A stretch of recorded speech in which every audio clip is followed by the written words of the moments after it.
Chapter 1: The Birth of Water. Long, long ago, before there were any people, before there were any animals or plants, even before there were any oceans, our planet was a lonely, dry rock floating in space. But do you ever wonder where all the water came from that covers over 70% of our Earth?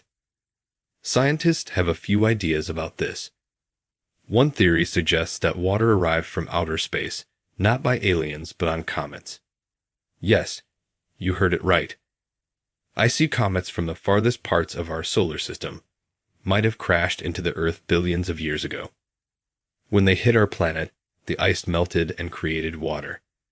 That's one way we think water could have come to Earth. But there's another theory too. Some scientists believe that water was always here. Hidden deep within the Earth, hot rocks and gases released water that slowly came to the surface.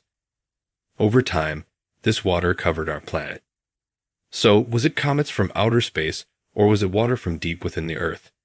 The truth is, we don't know for sure. But these theories give us some exciting ideas to think about.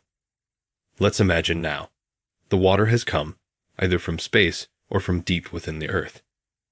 But how did it become the great oceans that we see today? As more and more water started covering the Earth, it began to form huge bodies called oceans. The lowest parts of the land were filled first. The water kept filling these areas until they became our first seas and oceans. And once there were oceans, life wasn't far behind. But that's a story for the next chapter.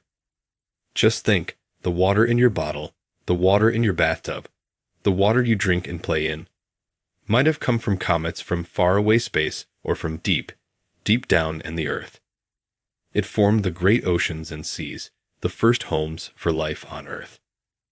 Isn't that a wonderful thought? This chapter begins our fantastic journey of water and life. It's a journey full of surprises, full of mysteries, and full of life. So hold tight, keep wondering, keep thinking, and let's dive into the next chapter. Chapter 2: Water and the Evolution of Life. As our journey continues, we dive deep into the past, when the first seas and oceans had just formed on Earth. Back then, our planet looked quite different from today. There were no trees, no birds singing, no animals running around. But there was water, and that's where our story begins. Imagine the vast oceans as far as your eyes can see. Underneath, something magical was happening. Inside the water, tiny particles were floating around. These were not alive. They were like pieces of a puzzle, waiting to be put together. Over time, in the warm and gentle waters, these pieces came together to form the first simple forms of life. They were not like any animals or plants we see today. They were very tiny, even smaller than a dot at the end of this sentence. They were called microbes. Even though they were small, they were very important. These little microbes were the first living things on Earth. But why did life start in water? Well, water is very special. It's like a home where these tiny particles could meet and join. It's like a blanket that protects life from the harsh sun. It's like a highway that allows nutrients to move around. Without water, these particles might have never joined, and life as we know it would not exist. So, the next time you see a body of water, think about this. It could be an ocean, a lake, a river, or even a small puddle. Remember that water is not just H2O, it's the cradle of life. It's the place where life on Earth began, all those billions of years ago. And it continues to support life in many ways, even today. We'll explore more about how water continues to sustain life in the next part of our journey. Get ready, because there's a lot more to discover. In this chapter, we've seen how water played a critical role in the birth of life on Earth. It truly is a magical element, don't you think? Now let's continue our adventure as we learn more about the many wonders of water. After the tiny microbes started life in the ocean, something incredible began to happen. They started to change. They started to grow. This process, my dear readers, is called evolution. So, why did the microbes start to evolve? Well, they wanted to survive. They wanted to eat better, live longer, and stay safe from danger. To do this, they needed to adapt to their environment. They needed to evolve. Over millions of years, these tiny microbes slowly transformed. They grew bigger, they grew more complex, and they learned new ways to survive. Some of them developed a way to make their own food using sunlight. We call this process photosynthesis. The tiny microbes that could do this turned into the first simple plants in the sea. As time went on, some microbes evolved into creatures that could move. They developed tiny tails or wings to swim in the water. These were the first simple animals. They started eating the tiny plants in the sea and each other. The oceans were full of life now. It was a grand dance of survival, with each form of life trying to outdo the other. Slowly but surely, more complex life forms evolved. From tiny microbes to fish, from simple sea plants to large underwater forests. And all this happened under the water. Think about that the next time you look at a fish tank or when you see a fish swimming in a pond. Those fish are part of a story that's billions of years old. A story of survival, of change, and of life. And water was there at every step, helping life to grow and thrive. So that's the end of our second chapter. We've seen how life started in water and how it evolved into countless forms. From tiny microbes to complex fish, water has been the stage of the drama of life. It's been quite a journey so far, hasn't it? And we've only just begun. Let's dive into the next chapter to discover more about the wonders of water. Chapter 3. Rivers, the veins of life. We've seen how life began in the oceans, but what about on land? Well, the story of life on land begins with rivers. Rivers are like veins on our earth, carrying water from the mountains to the sea. Along their journey, they give life to the land and to us. Imagine the earliest people walking across a dry land. They would need water to drink, to clean themselves, to cook their food. Where would they find this water? In rivers, of course. Rivers became the lifeline for these early humans. They would settle near rivers, where they had enough water to drink and to grow their food. These small settlements started growing. They turned into villages, then into towns, and then into big cities. In fact, some of the oldest civilizations in human history, like the Egyptians, the Chinese, and the Indians, all started near rivers. Why was this so? Well, rivers provided everything these early humans needed. The water was there for drinking and cleaning. The river also brought rich soil from the mountains. This soil was very good for growing crops. Rivers were also full of fish, providing food. They were like highways, making travel and trade easier. So, the rivers were not just veins carrying water. They were veins carrying life, carrying progress. They allowed us to grow, to build cities, to start civilizations. We wouldn't be where we are today without rivers. Next time you see a river, remember this. That gentle flow of water has helped build civilizations. It has given life to the land and to us, and it continues to do so even today. And so, we see how water has not only given birth to life, but also to our civilizations. It's fascinating, isn't it? But our journey doesn't stop here. Let's continue exploring the wonders of water in our next chapter. As our journey continues along the rivers, let's look at the world around them. Can you see the trees, the bushes, and the grasses? Can you see the birds, the insects, and the animals? This whole world that lives and breathes along the river, we call it an ecosystem. Rivers are more than just water flowing from mountains to the sea. They are homes to many plants and animals.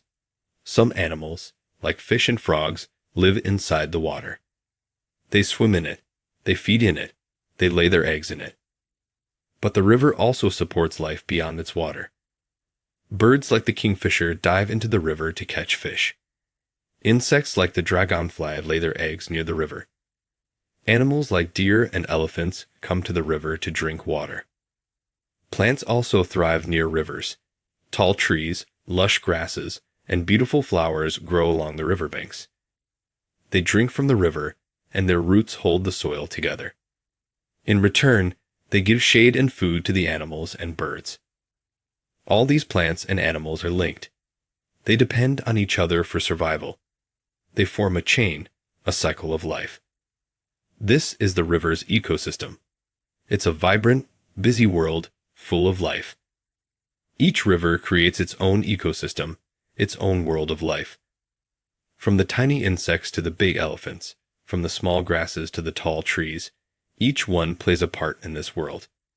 And at the center of it all is the river, giving life to everything around it. So, the next time you're near a river, take a moment to look around. See the ecosystem that the river supports. Remember that the river is more than just water. It's a world of life, and you're a part of it too. That's the end of our third chapter. We've learned so much about the magic of water, and there's still so much more to discover. Let's continue our journey in the next chapter. Chapter 4. Life in the Oceans. Let's now dive into the deep blue oceans. They cover more than 70% of our Earth. But did you know they are also home to countless living things? Yes, life in the oceans is as diverse and colorful as life on land. Let's explore this wonderful world together. Imagine diving into the ocean. As you go deeper, you start to see life in all its forms. You see tiny creatures, like the playful clownfish hiding among the sea anemones. You see the majestic manta rays gliding through the water like birds in the sky. You see the strange and wonderful creatures, like the glowing jellyfish and the camouflaging octopus. You may even see a giant blue whale, the largest animal to ever live on Earth. Or you may see a school of dolphins dancing and singing together. You may see a hungry shark, a quick turtle, a slow starfish. The ocean is full of life. But it's not just animals. The oceans are also home to many plants.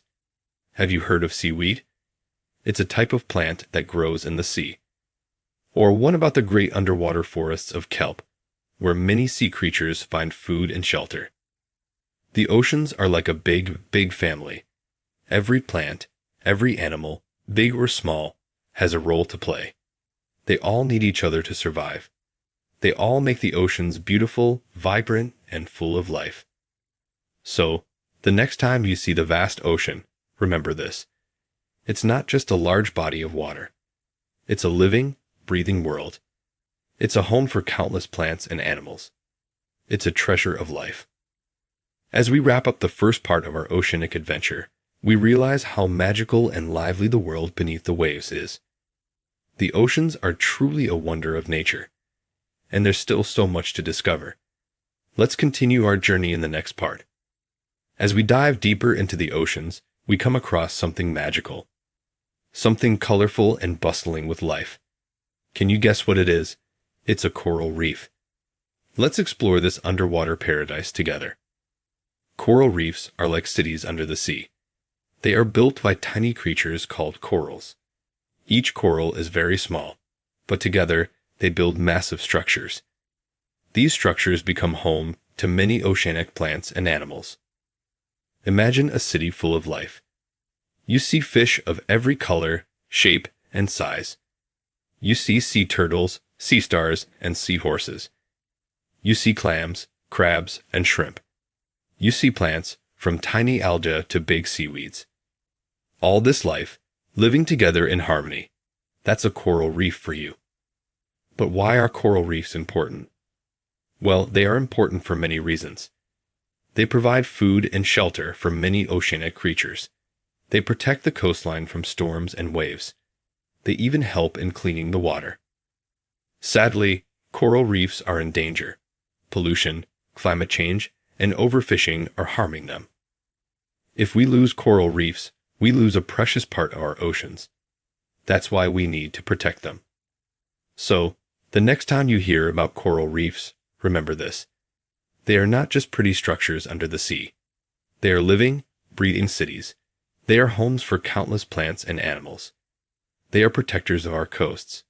They are the jewels of our oceans. As we end our fourth chapter, we've seen the magic of coral reefs. They show us how beautiful, vibrant, and important life in the oceans can be.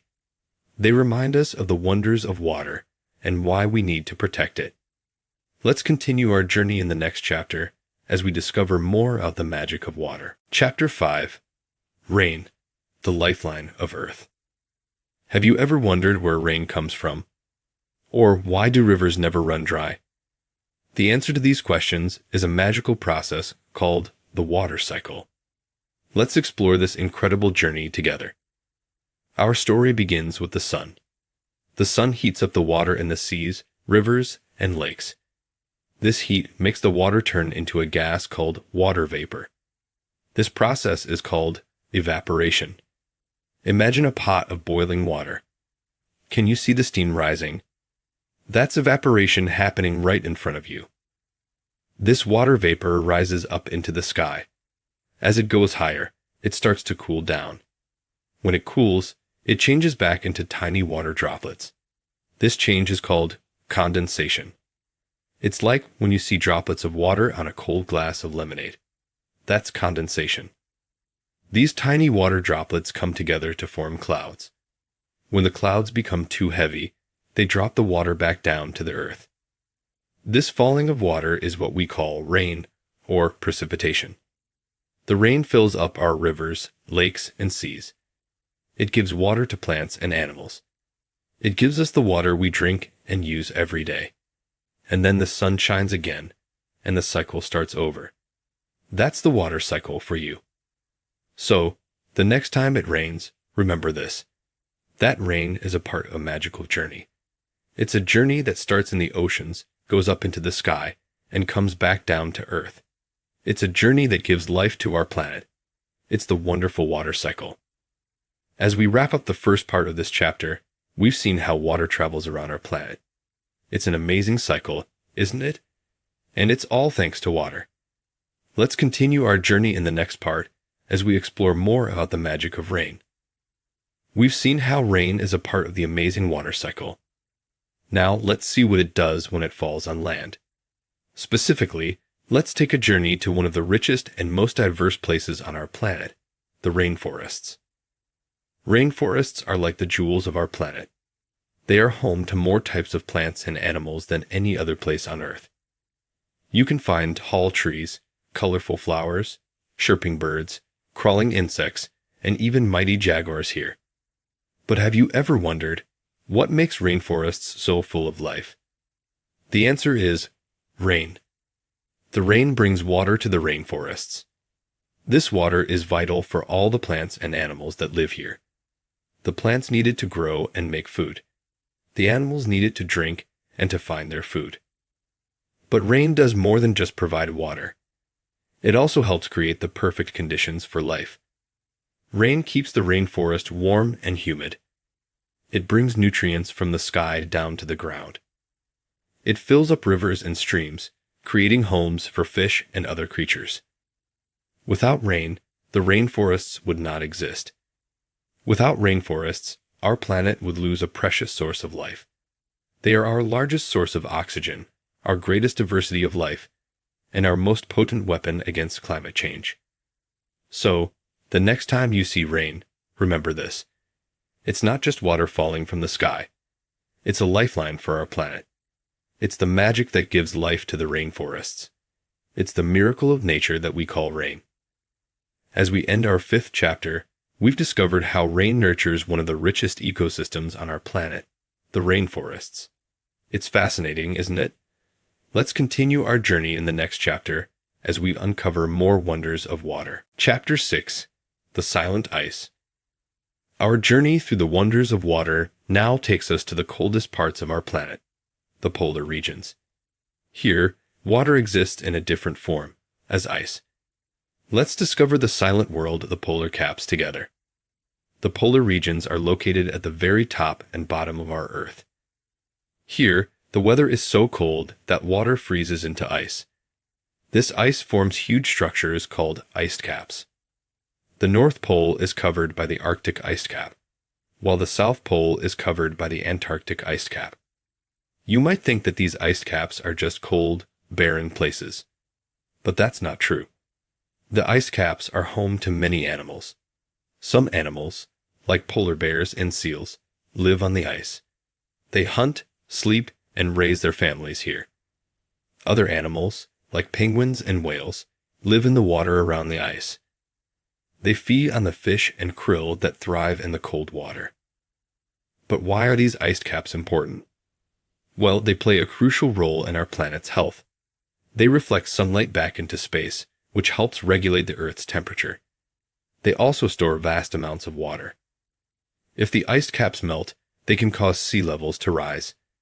This can lead to flooding in many parts of the world. So, the next time you think of ice, remember this. It's not just frozen water. It's a home for many animals. It's a shield that protects our planet from getting too warm. It's a giant store of water. It's a part of our world that we need to protect. As we wrap up the first part of this chapter, we've seen the magic of ice in the polar regions. It's an amazing world, isn't it?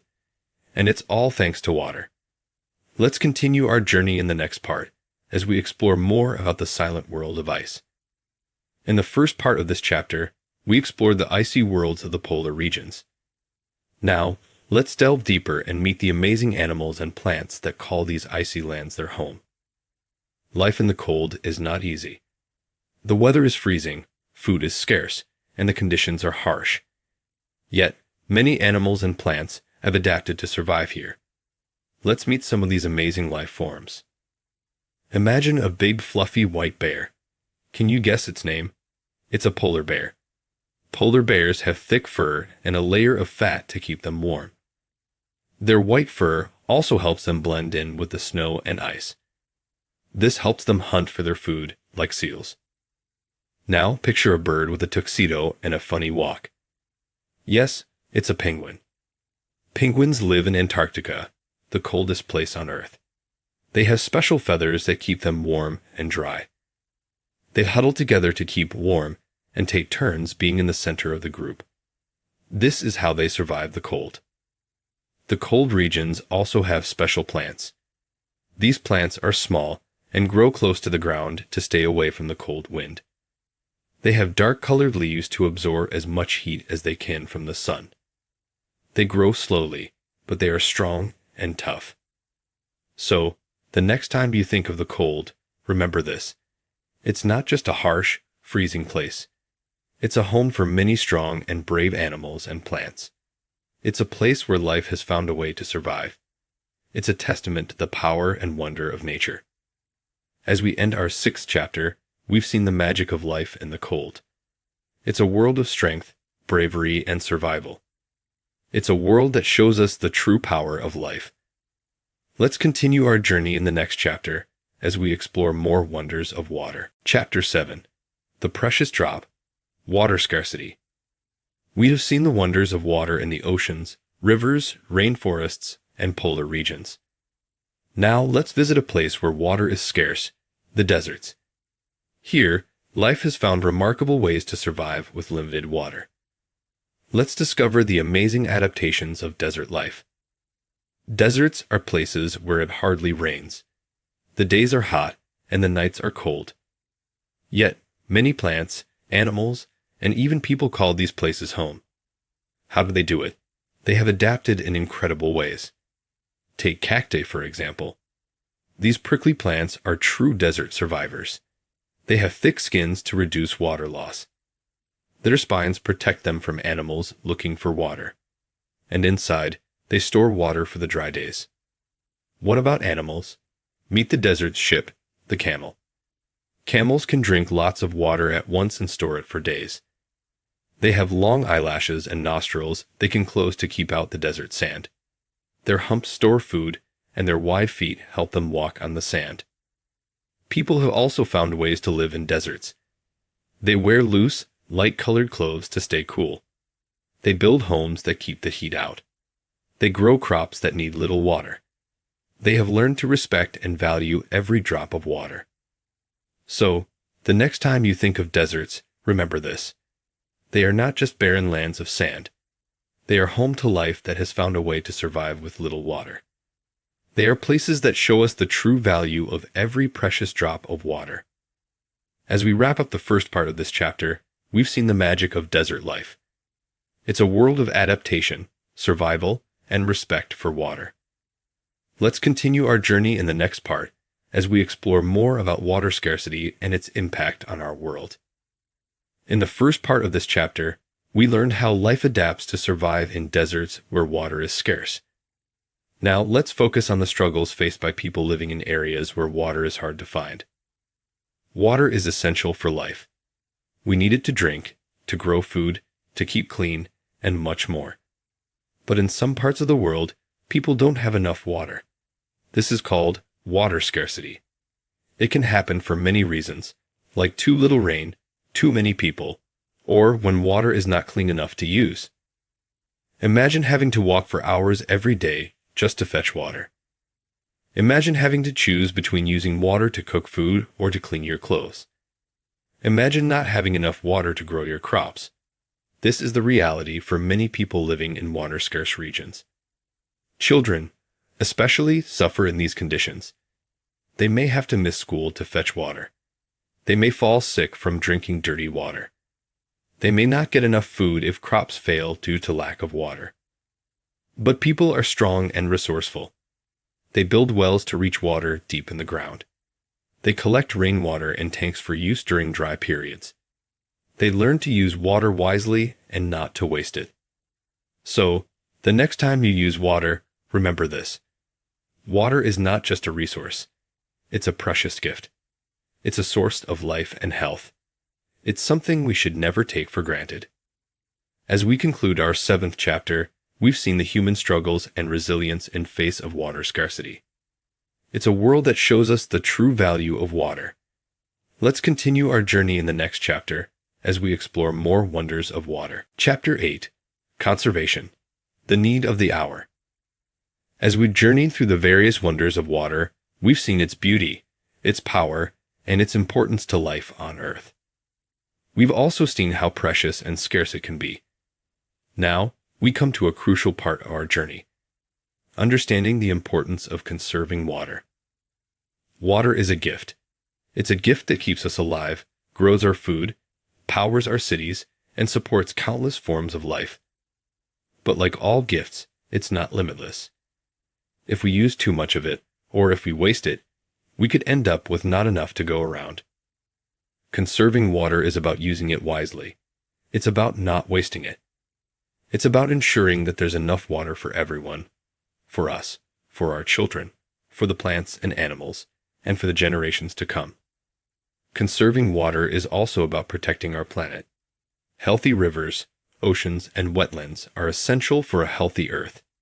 They provide homes for wildlife, they help control the climate, and they purify the water we drink.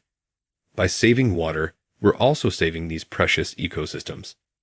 So, the next time you turn on the tap, remember this. Water is not just a resource to be used. It's a gift to be treasured. It's a precious drop that connects us all. It's our responsibility to conserve it. As we wrap up the first part of our 8th chapter, we've learned about the importance of water conservation. It's a lesson that speaks to our responsibility to the planet and to each other. Let's continue our journey in the next part as we learn more about how we can conserve water in our everyday lives. We've learned about the importance of conserving water. But how can we do it? To answer this question, let's look at some inspiring stories of successful water conservation from around the world. Let's start our journey in Rajasthan, India. Here, in a small village called Piplantry, villagers plant 111 trees every time a girl is born. The trees not only provide shade and fruits, but they also help to conserve water. They hold the soil together, reducing erosion and helping the water to seep into the ground. This tradition has turned a once arid area into a green oasis. Now let's travel to Cape Town, South Africa. In 2018, the city was on the brink of running out of water. The city's residents came together to save water. They took short showers, collected rainwater, and used water-saving appliances. Within a year, they halved the city's water use and averted the water crisis. Our final stop is in California, USA. In the face of severe drought, farmers have turned to a technique called drip irrigation. Instead of flooding the fields, they deliver water directly to the roots of plants. This method saves a lot of water and helps crops to grow even in dry conditions. These stories show us that conserving water is not just a responsibility, it's an opportunity.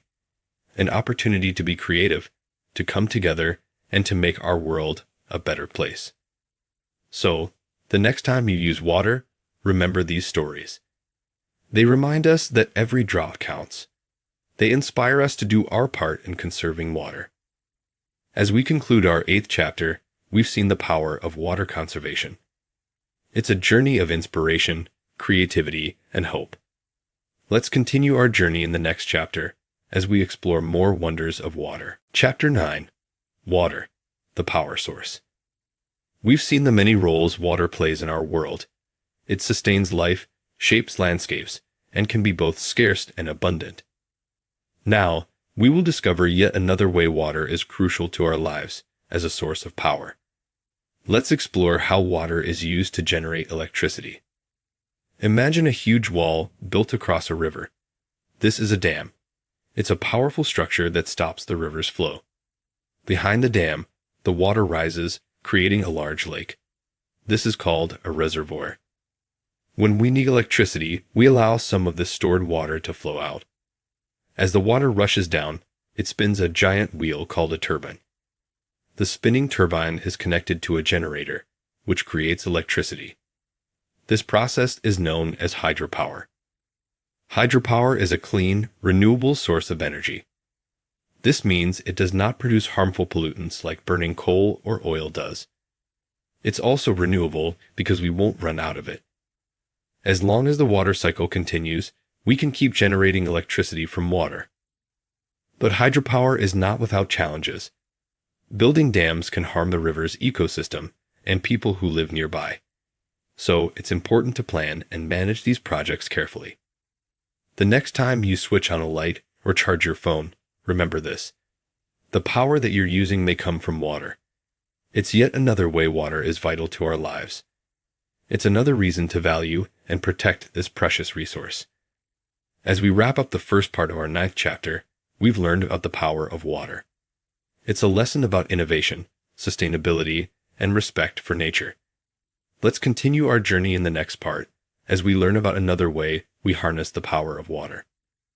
In the first part of this chapter, we saw how water can be harnessed to generate electricity. This process, known as hydropower, has played a significant role in meeting our energy needs. But what does the future hold for water as an energy source? Let's delve deeper into the exciting prospects. The potential of water as a power source is not just limited to rivers and dams. Our vast oceans are a promising frontier in the search for renewable energy. One emerging technology is tidal power. As the tides rise and fall, they move a lot of water which can turn turbines and generate electricity, much like a dam. Then there's wave energy. Waves are caused by winds blowing across the surface of the ocean. By using special machines, we can capture the energy of these waves and convert it into electricity. Scientists are also exploring ways to use temperature differences in the ocean to produce power. This method, called ocean thermal energy conversion, OTEC, could provide a steady source of energy all year round. These technologies are still being developed and tested, but they hold great promise. They could help us meet our energy needs without harming our planet. So, the next time you see a river flowing or waves crashing on the beach, remember this. They're not just beautiful sights. They're powerful forces that could light up our cities and power our future. As we conclude our 9th chapter, we've looked into the future of water energy. It's a journey filled with promise and innovation. In the next chapter, we'll wrap up our exploration with a reflection on our relationship with water. Chapter 10. Water and Climate Change. As we come to the final chapter of our journey, we now focus on an urgent and critical issue: climate change. We've seen how water is essential for life, how it shapes our world, and how it powers our cities. But now let's examine how climate change affects the water cycle. The water cycle is a continuous process where water evaporates, rises into the sky, condenses to form clouds, and falls back to the ground as precipitation. It's a beautiful, delicate dance that has been going on for billions of years. But climate change is disrupting this dance. Warmer temperatures mean more water evaporates from the Earth's surface. This means there's more water vapor in the sky, leading to more intense rainfall in some areas. But in other areas, the increased evaporation can lead to drier conditions, making droughts more likely and severe. The impact of climate change on the water cycle can also affect our oceans. Warmer temperatures cause sea levels to rise as polar ice melts and the warmer water expands. This can lead to coastal flooding, putting people and wildlife at risk. Understanding the impact of climate change on the water cycle is crucial. It's not just about the environment. It's about our homes, our food, our health, and our future. As we conclude the first part of our final chapter, we've learned about the relationship between water and climate change. It's a reminder of how everything in our world is interconnected. In the next part, we will explore the role we can play in addressing climate change. We've talked about the impact of climate change on the water cycle.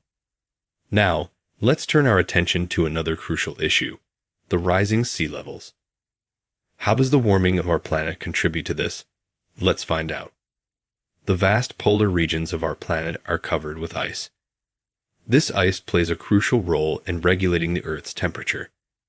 But as the Earth warms due to climate change, this ice is melting at an unprecedented rate. When ice on land, such as glaciers and ice sheets in Greenland and Antarctica, melts, it adds more water to the ocean.